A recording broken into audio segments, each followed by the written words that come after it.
Bonjour à tous et bienvenue sur votre chaîne de vulgarisation politique, la chaîne qui vous explique nos institutions françaises. Dans notre dernière vidéo, on vous a expliqué ce qu'est une ordonnance et l'utilité qu'elle peut apporter au gouvernement. Si ce n'est pas déjà fait, je vous invite vivement à la regarder pour bien comprendre ce qu'est une ordonnance avant de regarder cette vidéo, car on ne va pas pouvoir tout réexpliquer ici. Alors, juste pour rappel, et avant de commencer, une ordonnance, c'est une norme prise par le gouvernement dans un domaine qui est normalement du domaine de la loi, qui est donc du domaine du Parlement. Avant d'être ratifiée, donc acceptée par le Parlement, elle se comporte comme un décret, donc inférieur à une loi. Et si elle est acceptée par le Parlement, sa valeur devient égale à celle d'une loi. Et si jamais ça vous dit rien un décret, n'hésitez pas à aller voir notre vidéo sur le sujet. Mais voilà, après vous avoir expliqué ce qu'est une ordonnance, on s'est dit que ça pourrait être intéressant de vous aider à comprendre la différence entre l'ordonnance et le 49.3, parce que beaucoup de monde considère que c'est la même chose, et il est vrai qu'il est facile de se mélanger les pinceaux. Parce que oui, les deux procédures vont raccourcir le débat parlementaire, qui va aussi forcément réduire le temps consacré au débat public. Et pour les deux procédures, on pourrait dire que le gouvernement se mêle des affaires du Parlement.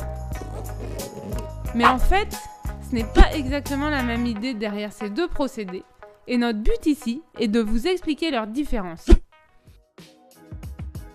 Pour rappel, lors de la procédure normale de vote des lois, le gouvernement peut proposer un projet de loi qui sera lu, discuté et débattu à l'Assemblée nationale et au Sénat.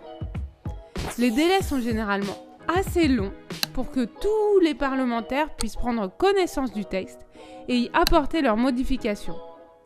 Le texte passe 2 fois dans chaque assemblée, c'est ce qu'on appelle les navettes parlementaires, et est modifié et rediscuté à chaque fois.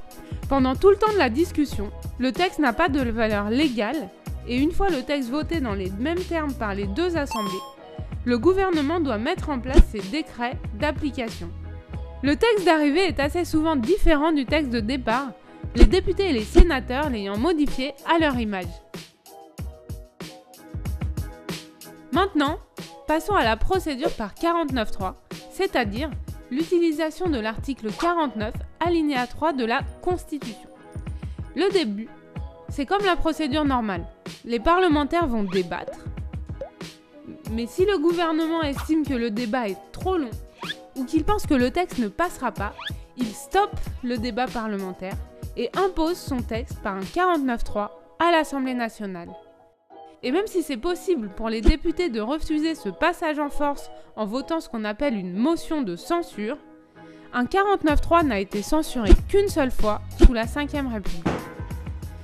Donc, dans presque tous les cas, c'est le gouvernement qui a le dernier mot et qui impose sa version du texte. C'est pour ça que beaucoup considèrent le 49.3 comme un passage en force.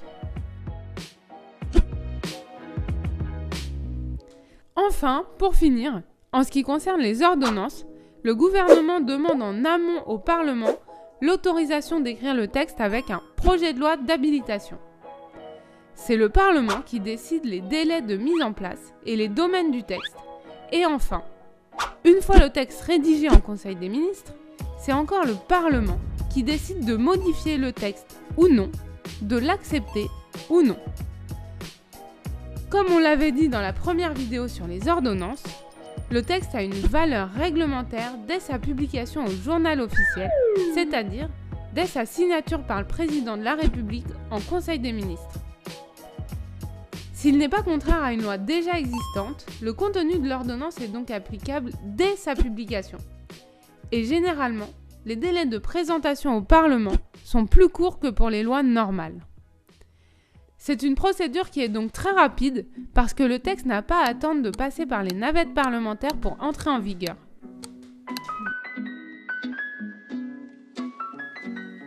Donc voilà, j'espère que vous aurez compris qu'une ordonnance et un 49.3, c'est pas tout à fait pareil.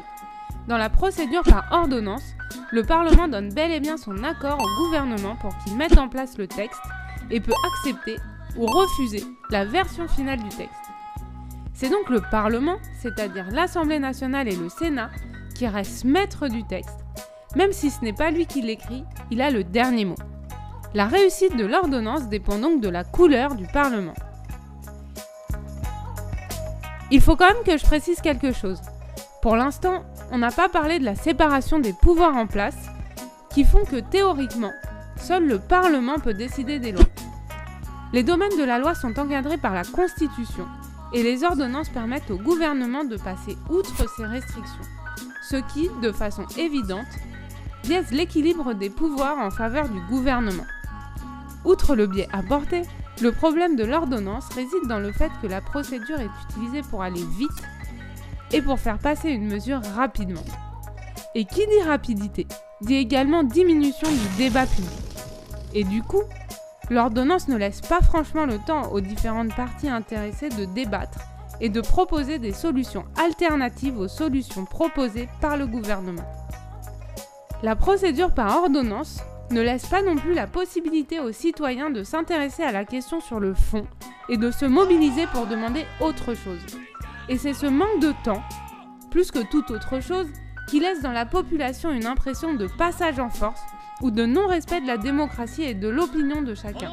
Surtout si l'ordonnance est prise en plein été, pendant que le Parlement est vide et que personne n'a réellement la tête dans la politique.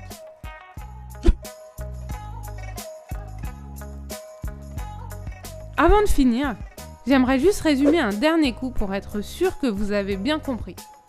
Lors de l'utilisation de la procédure ordinaire, c'est le Parlement qui décide de tout. C'est la façon habituelle de voter les lois. La procédure par ordonnance, elle laisse la possibilité au Parlement de s'exprimer sur le sujet et de modifier ou refuser le texte. Mais elle délègue une partie de son pouvoir au gouvernement et elle entraîne un raccourcissement du temps de débat et est utilisée pour aller vite. Pour finir, le 49.3, c'est le coup de force du gouvernement.